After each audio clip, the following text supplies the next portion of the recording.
Thank you very much. Thank you, Professor Tan, for the introduction.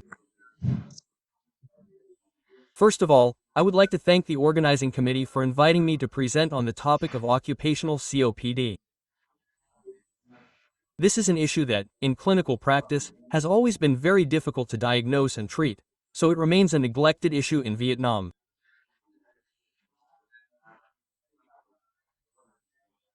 I hope that my presentation will raise some questions for you, so that you can conduct research too.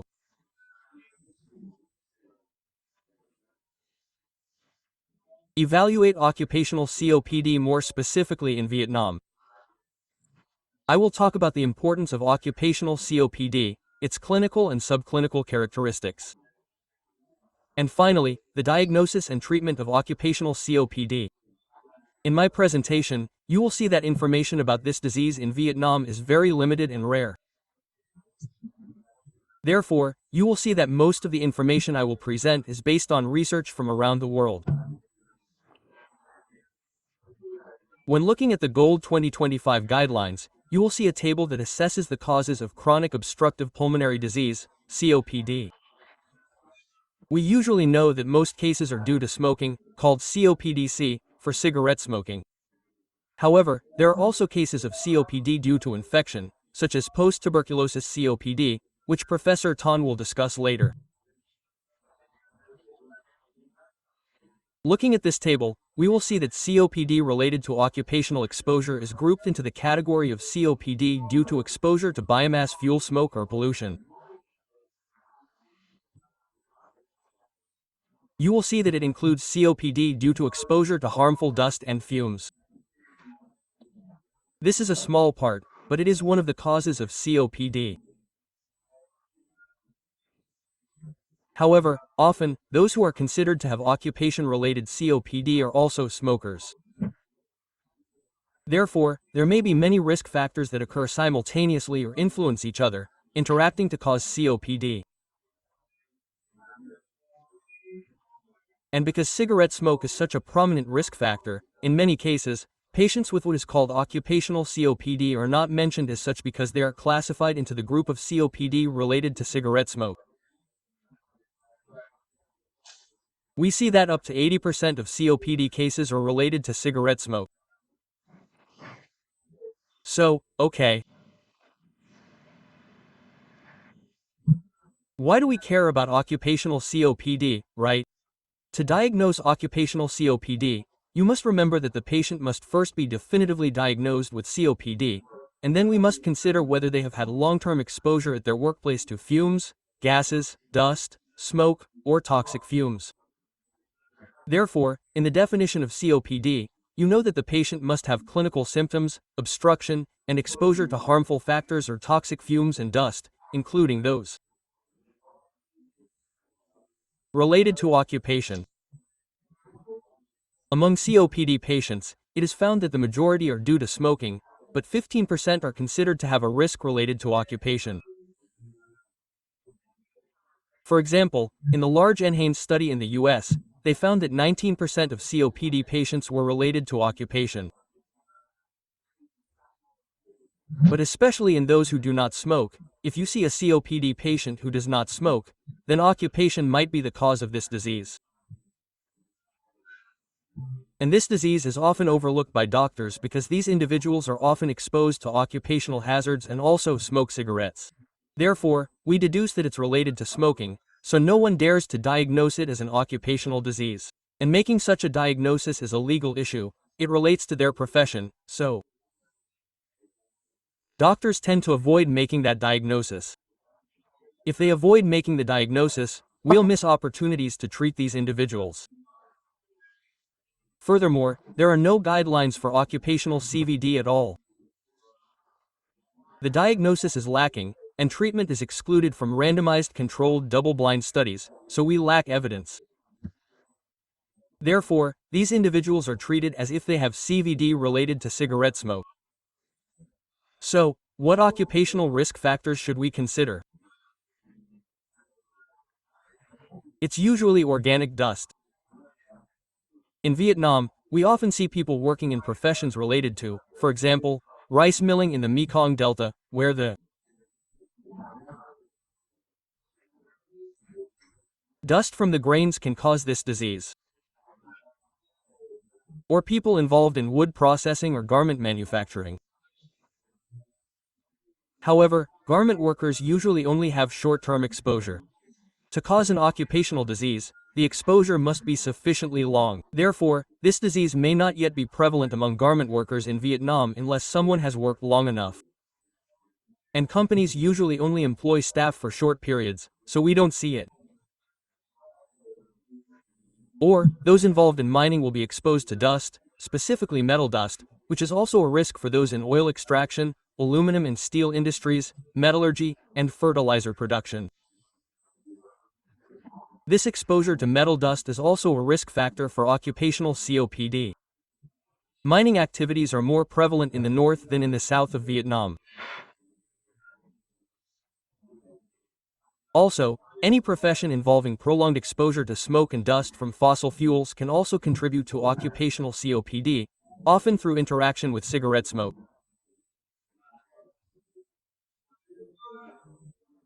Many studies have investigated which types of smoke and dust increase the risk of chronic obstructive pulmonary disease.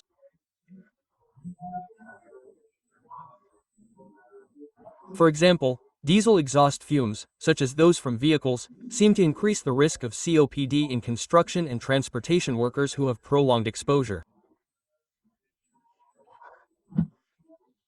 Similarly, smoke from mining activities and other occupations involving dust and smoke are also risk factors. Therefore, there are many risk factors, and they can interact with each other, making it difficult to identify the main causal agent. For example, this is a study, Study B, that investigated risk factors, specifically looking for the attributable risk. Among the many risk factors for COPD, which factor is the most important? This is a large global study involving 28,000 patients from 40 countries.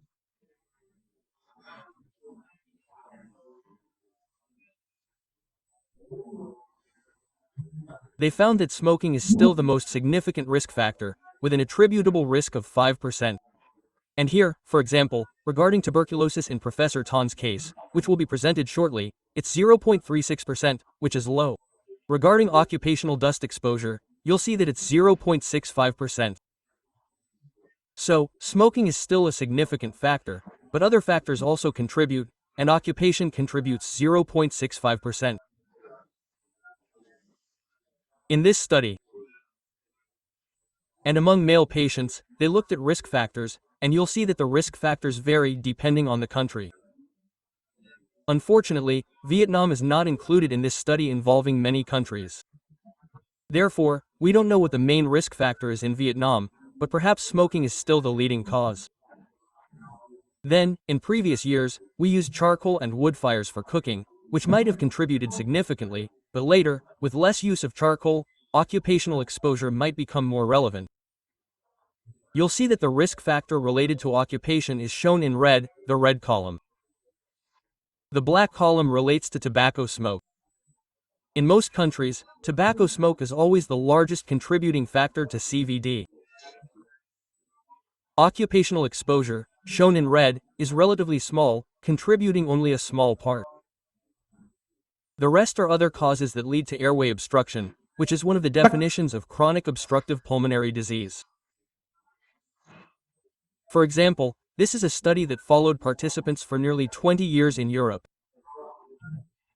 They followed people in 23 countries, initially including only those aged 20 to 44 years. Then, they will continue to follow up after 20 years to see if these people have been exposed to certain occupations, and they will ask them again about their occupations to see what occupations are related to chronic obstructive pulmonary disease, COPD.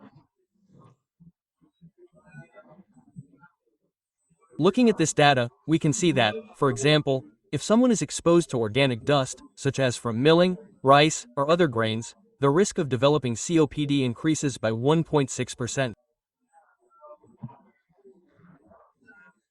So, we see that occupations involving milling and similar activities, with long-term exposure, can lead to COPD.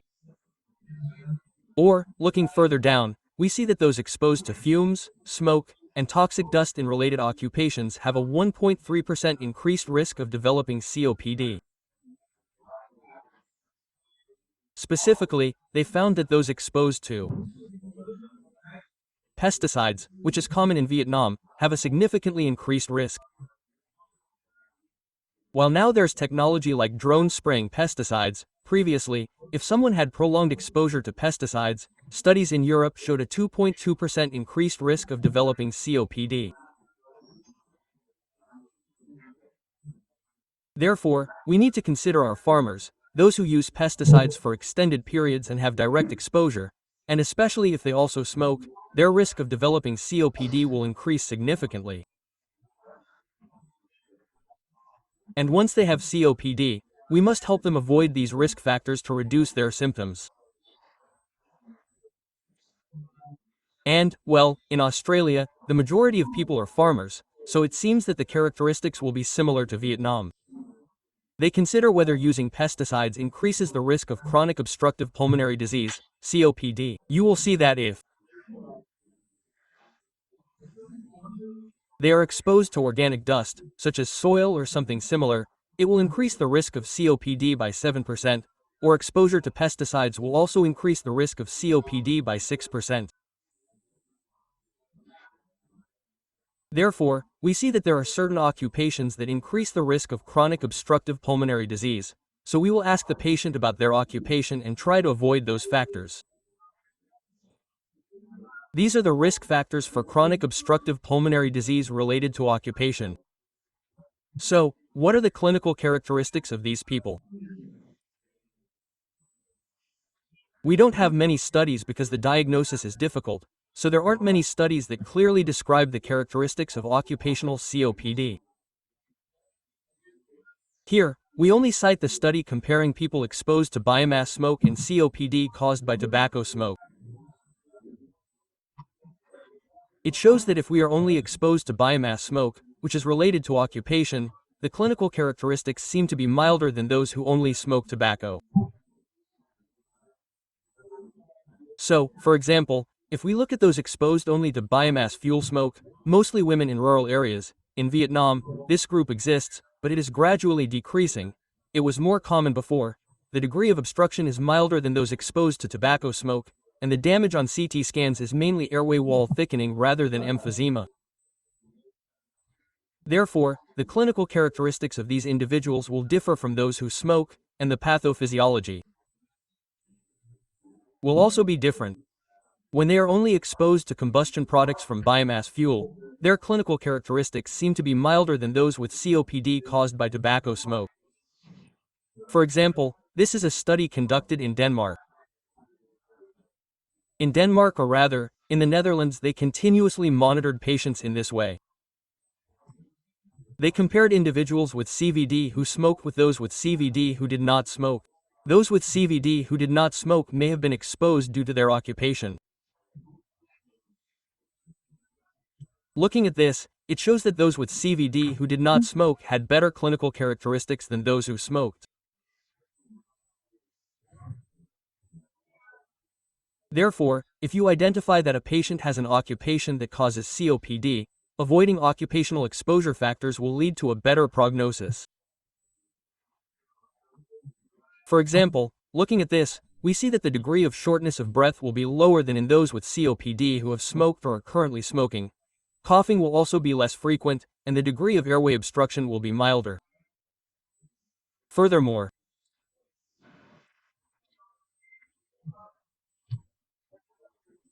in that same study, if we compare them to people without COPD or those who don't smoke, the risk of hospitalization due to exacerbations in those with COPD who don't smoke will be lower than in those with COPD who do smoke.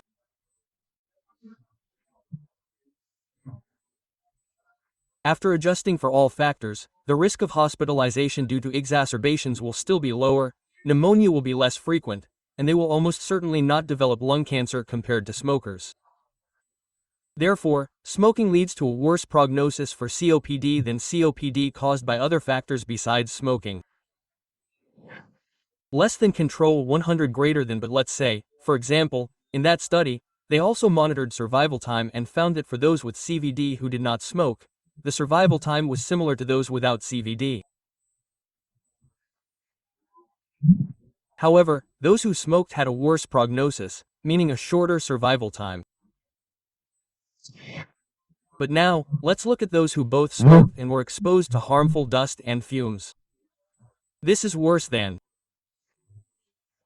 CVD in those who only smoked. For example, in one study, they monitored patients and looked at long-term exposure related to occupation. They found that if someone both smoked and had long-term exposure to harmful occupational dust and fumes, after adjusting for all confounding factors, the damage to the lungs of those who both smoked and were exposed to occupational dust was worse. That is, they were more likely to have emphysema, thicker airway walls, and more air trapping, so their prognosis was worse. Therefore, if we encounter such individuals, we must separate them from these harmful factors so that they return to a state similar to those with CVD who smoke.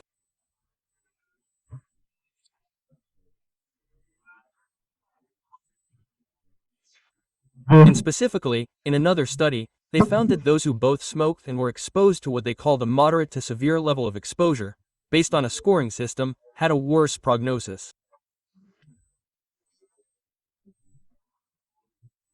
For example, this is from the SPIROMICS study, a very large study in the US.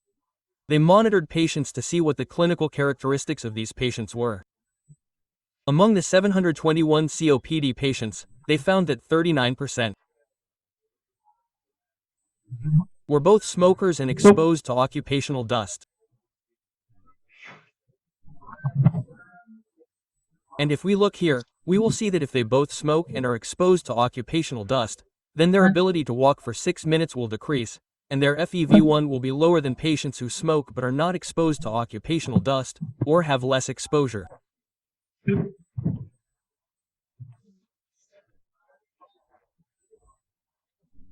And their quality of life, based on the Borg scale, will be higher than those who are not exposed to occupational dust. And the need for medical assistance due to severe exacerbations will be higher than those with COPD who only smoke but are not heavily exposed to occupational dust. So, in summary regarding clinical characteristics, currently there is no evidence to compare COPD related to smoking and occupational dust. But if a patient has occupational-related COPD but does not smoke, the clinical characteristics may be milder than those who smoke. However, if they both smoke and are exposed to occupational dust, then the clinical characteristics will be worse due to more structural damage in the lungs, leading to a worse prognosis. So, what about diagnosis and treatment? This is indeed a challenge, because currently there is no standard for diagnosing occupational-related COPD. And the diagnosis is difficult because it involves legal issues. People will file lawsuits. For example, at our hospital, when it comes to diseases related to occupational lung disease, signing off on a diagnosis is very difficult. Therefore, doctors are very hesitant to record occupational lung disease because it will lead to lawsuits. And another thing is, we say that this profession causes lung disease, chronic obstructive pulmonary disease, but now people have been involved in that profession for a long time, and if you tell them to quit now, they won't know what other profession to do. Therefore, this is a very difficult problem. And that's why very few doctors dare to diagnose this as something related to occupational dust. Therefore, in the future, we will need some mechanism, some legal framework, so that doctors will be more confident. Then we will recognize that the rate of occupational COPD patients will be relatively high, not almost non-existent as it is currently. And when we make a diagnosis, we remember that to consider it, we must carefully inquire about the patient's occupation. That is, we usually ask about all the jobs the patient has ever done, which part of the job they did, how long they were exposed, what the concentration of gases was like, and whether they wore protective gear. That is, there are many factors that we have to consider. After that, we can deduce whether it is related to their occupation. Or we see that when they go to work, they have symptoms, but on weekends when they are not working, they have no symptoms, which may suggest that their occupation is related to their chronic obstructive pulmonary disease. So, abroad, when they want to make a diagnosis, they think they can use certain markers in the alveoli. That is, they induce sputum expectoration and perform bronchoalveolar lavage to see if those alveoli are related to occupational dust. But this will be very difficult. And currently, many doctors in pathology don't even dare to conclude, so they don't have experience in this matter. However, to prove it, we need clear criteria for diagnosis, and currently, such criteria are still lacking. They know that in the future, if the rate is relatively high, we will have to establish clear standards so that doctors dare to make a diagnosis. Otherwise, doctors will avoid diagnosing chronic obstructive pulmonary disease, COPD, related to occupation. So, to make a diagnosis, we usually see that the patient, similar to typical COPD, must have clinical symptoms, such as coughing and shortness of breath. We measure spirometry and find an obstructive pattern. Even a CT scan shows abnormalities, and a thorough medical history reveals that the patient has had prolonged exposure to harmful dust and fumes related to their occupation.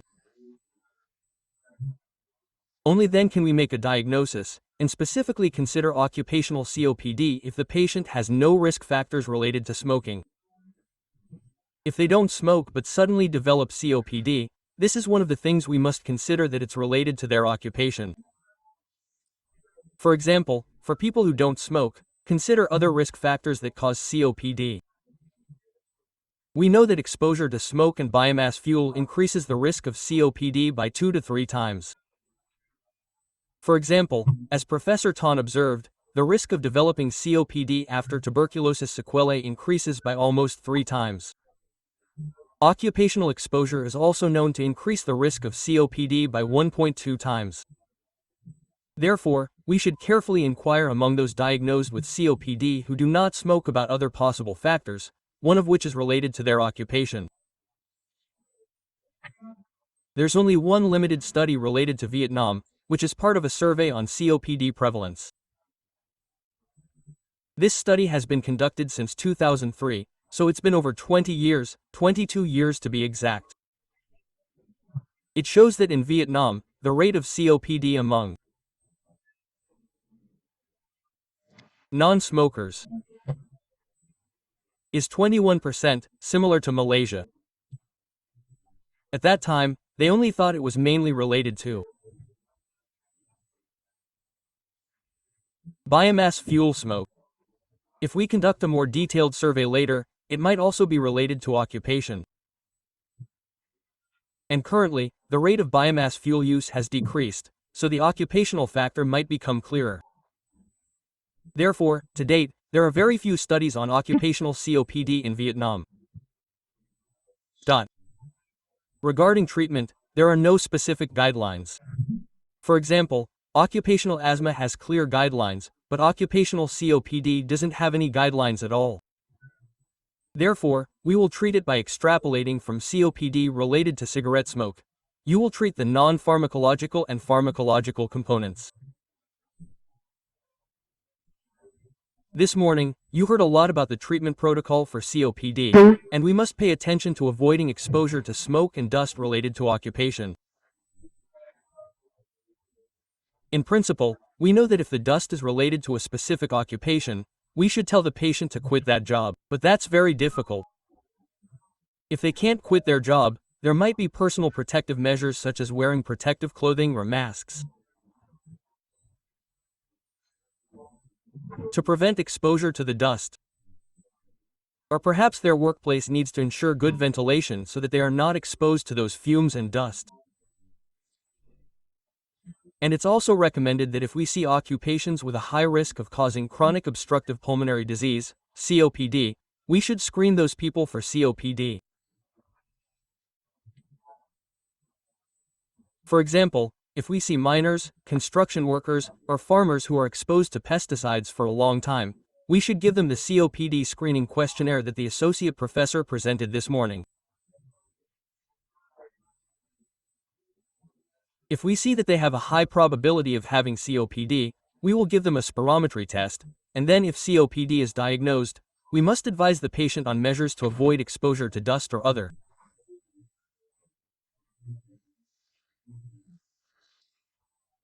factors that may increase the risk of COPD. Now, regarding treatment, for example, we have a study. They found in the United States this study was conducted a long time ago, in 2015, whether the treatment differs between people with COPD who have and do not have occupational exposure. You will see that the treatment is the same. In 2015, the treatment mainly involved ICS, LABA, or LAMA, or a combination of LABA and LAMA, and there was no triple therapy yet. If you look closely at the treatment options, you will see that between the group with COPD that is not exposed to dust or has little exposure, most of them used a placebo, about 40% on one side and 41% on the other side with significant dust exposure, and thus the results are similar. For ICS, both sides are also quite similar. Therefore, currently, the treatment between the two groups of COPD patients with and without exposure to harmful dust is equivalent. Therefore, I also deduce that we should choose treatment similar to the treatment regimen for COPD related to cigarette smoke. So, in summary, we see that about 15% of our CVD patients are related to occupational diseases, and currently, this is rarely studied in Vietnam. And we should consider this group when the patient is diagnosed with COPD but does not smoke. And the prognosis of these people will be better than those with COPD who smoke. However, those who both smoke and are exposed to occupational dust will have a worse prognosis, and we need more research on this group of patients to have appropriate treatment options. Thank you for your attention.